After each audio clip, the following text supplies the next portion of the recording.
My name is Dr. Naeem Ahmed Siddiqui, Senior ENT Surgeon, Dios Hospital, Safdarjung enclave, new Delhi. आज मैं basic ENT की जो परेशानी है उसके बारे में मैं डिस्कस करना चाहता हूँ। बेसिक नाक, कान, गला। नाक की क्या बेसिक परेशानी होती है, जो नॉर्मल डे टू डे परेशानी जिसको बोलते हैं। कान की नॉर्मल डे टू डे परेशानी क्या होती है और गले की डे टू डे। जनरली नाक की जो परेशानी होती है मैक्सिमम टाइम वो सीजनल होती है। जैसे गर्मियों में नाक से ब्लीडिंग होनी, सूखापन होता है नाक में और वो सूखापन की वजह से ब्लीड करने लगते हैं। ठंडा में या विंटर मौसम में या फिर बारिश के मौसम में ह्यूमिडिटी होती है, इसकी वजह से एलर्जी की वजह से नाक से पानी आना, जुकाम रहना, नाक के अंदर सूजन आ जाना, खर्राटे लेना नाक के सूजन की वजह से, ये सारी बीमारी विंटर और बारिश के मौसम में होती है। ठंड में नाक बंद हो जाना, ये सारी परेशानी ठंड में होती है। सारी परेशानी की इलाज भी है जो अकॉर्डिंगली हम लोग दवा प्रिस्क्राइब करते हैं और परहेज बताते हैं। एलर्जी की मैक्सिमम परहेज से ही ठीक हो जाती है।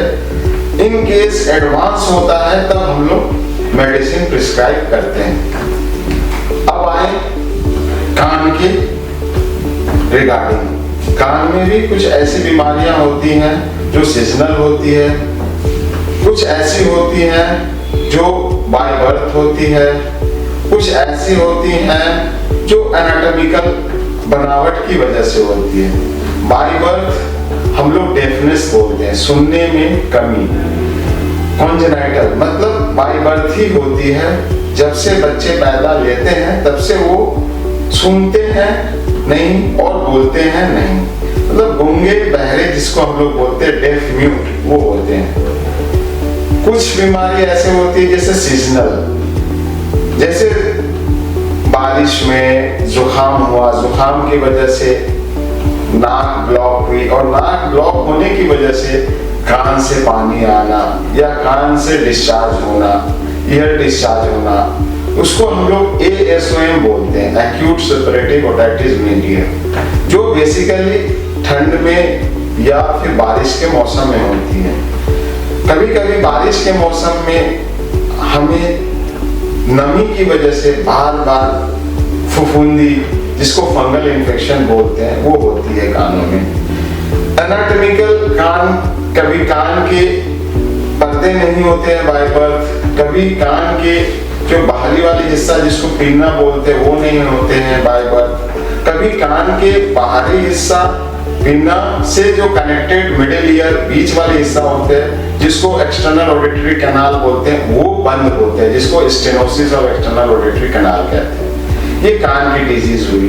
कान को भी हम लोग डिजीज वाइज उसकी इलाज करते हैं। फफूंदी है तो उसको पानी से रोकथाम और मेडिसिन। अगर कान की कोई एनाटॉमिकल दिक्कत है तो उसके लिए सर्जिकल ट्रीटमेंट एडवाइस होती है। अगर बच्चों में कॉन्जेनाइटल बाय बर्थ दिक्कत सुनने में या बोलने में होती है तो पूरी तरीके से जांच करके उसके भी इलाज है, that is called cochlear implant. हम लोग कॉक्लियर इम्प्लांट करते हैं। अब हम लोग आते हैं तीसरे हिस्सा जो सबसे मेजर हिस्सा होती है, दैट इज कॉल्ड थ्रोट।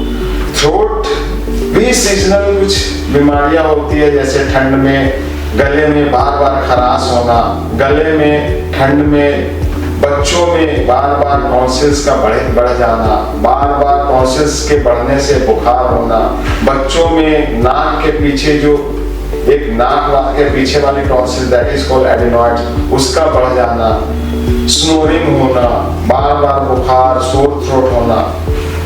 कभी कभी प्रोफेशनल जो होते हैं हॉकर्स, सिंगर्स, नेता, उसको वोकल कॉर्ड एक स्ट्रक्चर होती है थ्रोट में जिसमें गांठ हो जाना, पॉलिप हो जाना, सिस्ट हो जाना, तो ये सारी बीमारी होती है जिसमें आवाजें भारी हो जाती है, आवाज में हॉर्सनेस आती है, भारीपन होता है। ये सारी बीमारी है जिसकी हम लोग थ्रोट से रिलेटेड जो भी बीमारी होती है उसकी इलाज करते हैं। टॉन्सिल्स है, मेडिकली ट्रीटमेंट करते हैं। एडेनोइड्स है, मेडिकली ट्रीटमेंट करते हैं।